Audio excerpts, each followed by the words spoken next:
Welcome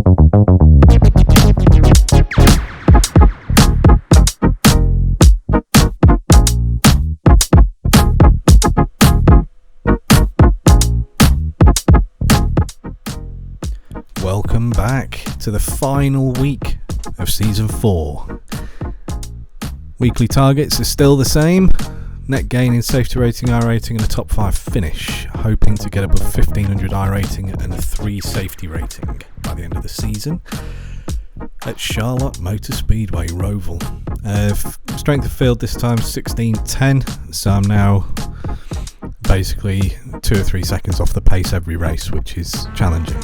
Qualifying lap went average, I would say. Banging it around this first corner. It was quite a tricky corner because it's a fine margin between going a bit too slow around there and smashing yourself into the wall. Get on the brakes a little bit just by the thing that goes over the track and trying to go around this corner holding as much speed as possible, which I didn't do in my qualifying lap, unfortunately.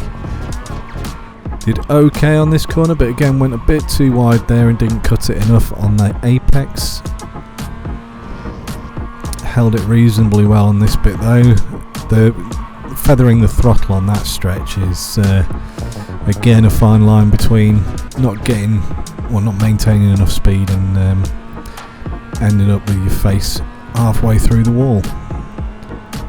I like to keep my wheels below the track, mostly because if it's good enough for Sambo iRacing, then it's good enough for me. Trying to cut these corners a bit without going over the blue curbs. And cut a little bit out onto this bit here. The other thing I like about keeping the wheels over these, the blue and white lines, is that hopefully it'll wind up any NASCAR drivers, so sorry about that.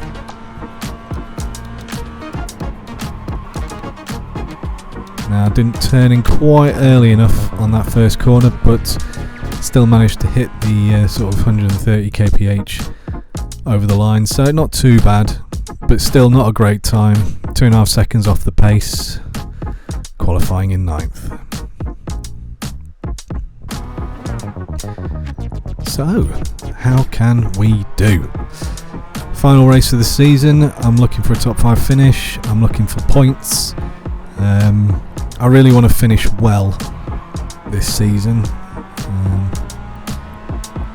Had some good results. Probably overperformed if anything. But thanks to the lovely chap behind me who just smashed me up the arse. Turned this race into a real battle now. I'm gonna try and get back up the field.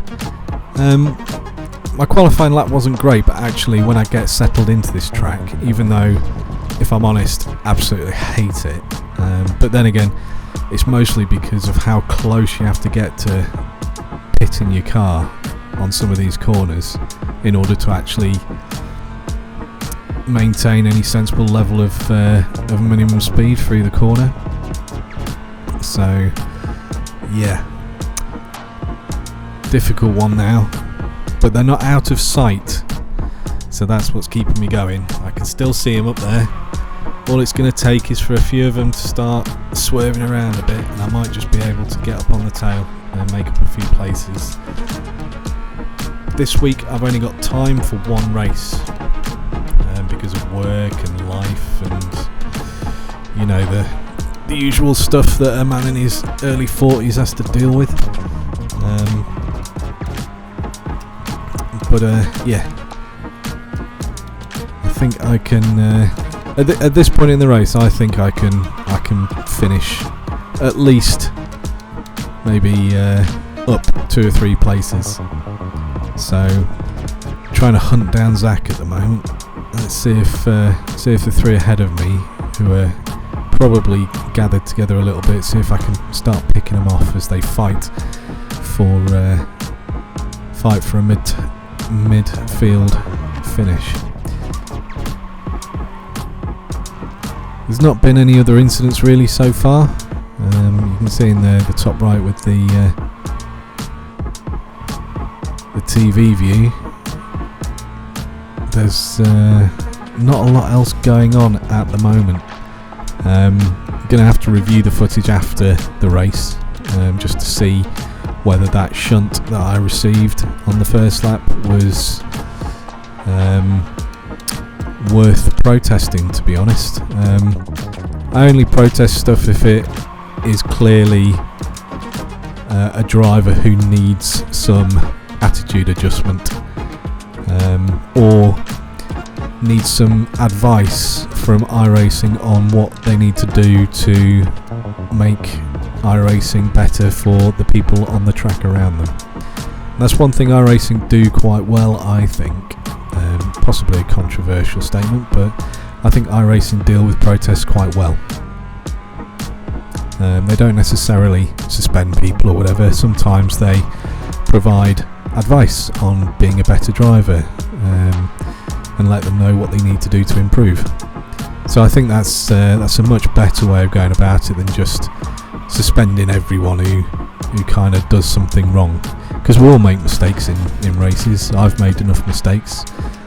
Sometimes people, because let's face it, these days a lot of people, well, I suppose it's always been the case, a lot of people just don't read the rules. So there's a lot of people on these tracks that haven't got a clue what they can and can't do. So they race however they want to race, and you see quite a lot of people kind of rubbing doors on corners, thinking that it's okay to just kind of use someone else to help you turn a corner, because as long as you don't take them out, it's all fair. But that's not the case at all. You can't just smash into people on corners to get yourself around. And it's similar with braking. If the person in front of you brakes and it's slightly sooner than you're expecting, it's not their fault that you can't brake in time. It's entirely on the person in control of the car who causes the collision to avoid it.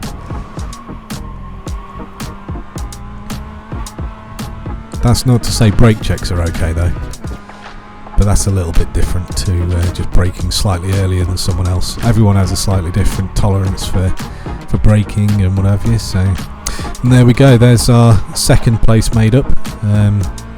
First place made up, I'm assuming, was someone pitting themselves. Second place made up was a nice little spin on a corner, so gets us through and onto the back of the midfield. And I'm starting to feel like I can maybe get another couple of places now. If I've managed to catch these guys up, then I think there's a pretty good chance that I can squeeze through them. Just got to pick my moment.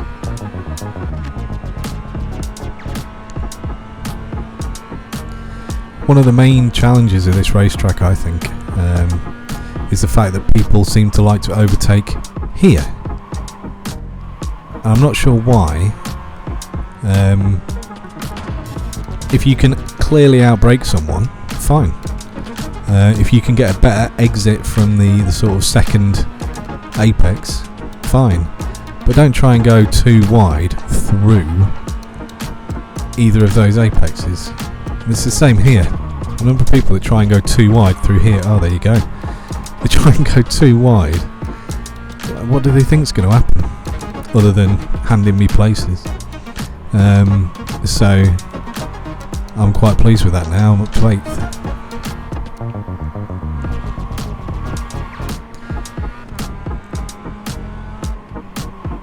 I find that at this level, even though I've improved my iRating, so I'm racing in a slightly higher split than I did at the start of the season,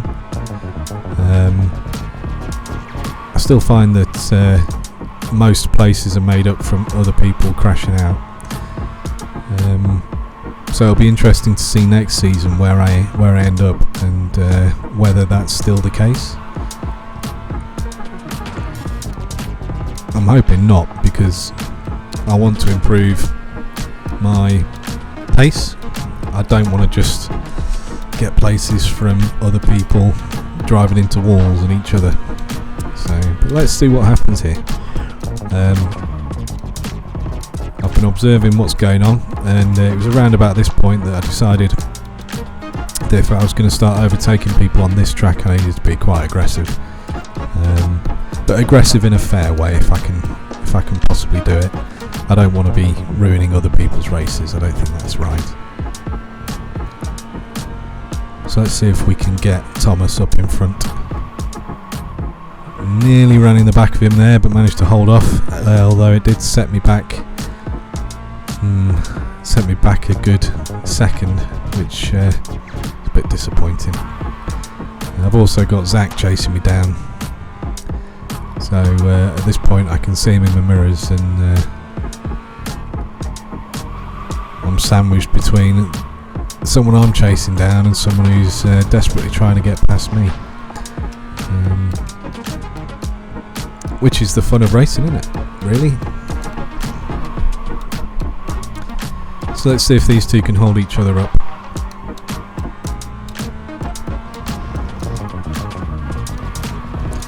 So I can see already that I've got a better fastest lap than the guys in front. Whether that's indicative of anything useful, it's hard to tell, but it gives you confidence, at least when you're driving, if you can see that you can catch people up if you just concentrate on your lap times rather than sort of driving to the person in front.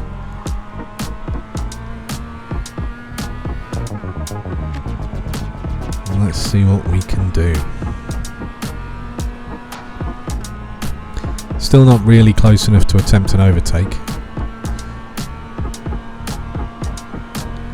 but I think with sort of 3 laps left, I'm fairly sure if I can hang on to the back of Thomas in front, I should be able to at least make up another place.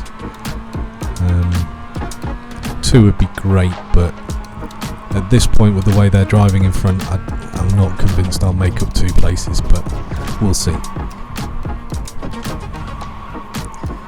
So may have got him on this one, but he manages to hold the title line and still maintain speed, so good on him.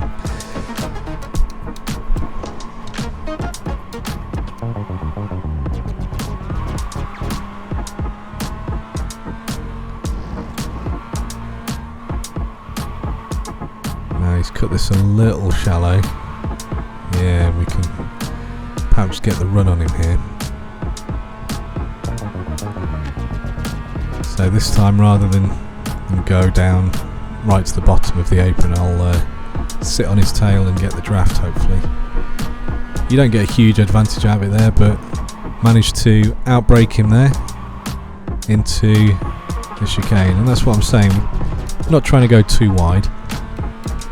As I was braking and he went to the inside, as I shot past him I realised I was totally outbraking him.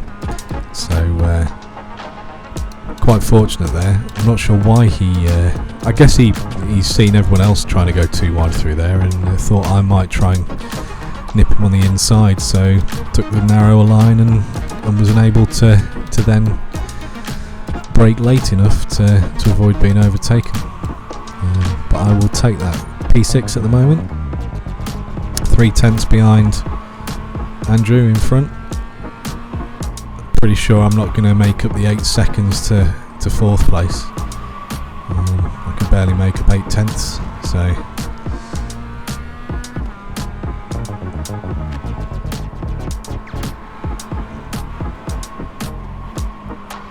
getting quite tense here. He's slipping and sliding a little bit there. I think I got a bit too close to the wall there and didn't get quite the run on him out of here that I wanted to. So rather than take the draft because I got a reasonable exit, I thought I'll sit in his mirrors, put him right off, see if I can make him make the same mistake as Thomas did earlier and just brake too early. Unfortunately, he was really good on the brakes and gave me a lot of respectful space, as did Thomas behind me as well through that corner. I made a hash of that. I ended up in a position where I just didn't outbrake him well enough, and I've given him half a second on me, and Thomas is now right up me chuff.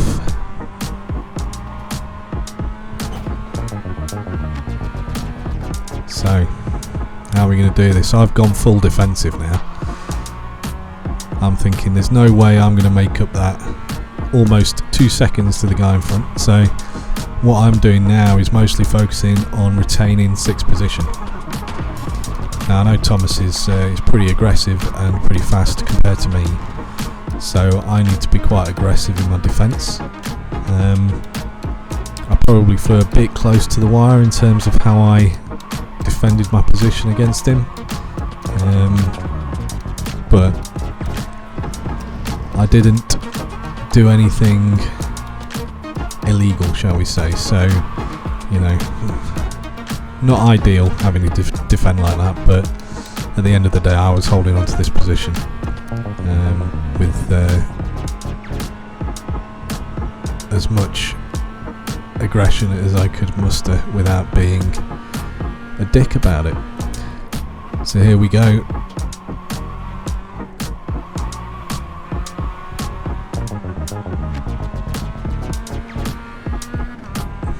So I've got Thomas coming up behind me now, but he's dropped back. I managed to squeeze him out a little bit in that chicane, so let's see how we do. He's tailing me now. I think he's going to make a move on here, but fortunately I was a little bit further ahead.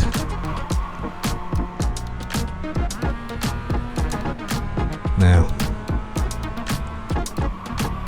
this is the one that counts. And somehow I've managed to catch up half a second on Andrew in front, although how long that'll last for me, I'm going to defend 6th, I don't know. But knowing that this is my only race makes it a bit all or nothing for me. It's quite exciting, really. Normally I try and get 4 races in. Some weeks I've only managed to get 2 or 3. Some weeks I've done 7. So let's see if we can make the most of this last lap. I've got Thomas sneaking up around the outside, so I just keep a tight low line round here. Now I knew that he was still behind me, so I pulled across to the line in front of him and then went to the centre to defend. Managed to get through this corner, but I was slow on the exit here, and before it got too dangerous I cut across in front of him to the inside line. It was one move, so as far as I'm concerned it's not blocking. I moved across the inside line and I was out of his way. He went to the outside, but that slowed him down a bit, and I just about managed to get through this unscathed and finish in P6. Now, considering the start to that race in lap 1, I'm pretty damn pleased with that. I will take 6th because I salvaged something from that race, and all in all, because of the strength of field, it's 51 points, so that's not terrible, is it? It's a solid score to add to the season. So overall, just shy of 1650 iRating. I made my targets for the week and the season other than P5, but what can you do? Here's some highlights. I don't normally comment on the highlights, but I just wanted to point out the number of shunts in this race that were totally avoidable. And the guy that shunted me did it twice in the race. This guy in the black does it later on as well. It's, you know, you've got a brake pedal, you've got a foot, presumably. Just press it harder. And this guy was about the only person that spun who was his own fault. There we've got 2 people trying to squeeze through a chicane. Foolish. This was the last lap the guy in the black has already cut the corner to be in front. He made up about 4 places, and then he takes out the lead just before the finish line. That's got to be gutting. Sort your driving out, people. Thanks for watching. See you again for Season 1 2025.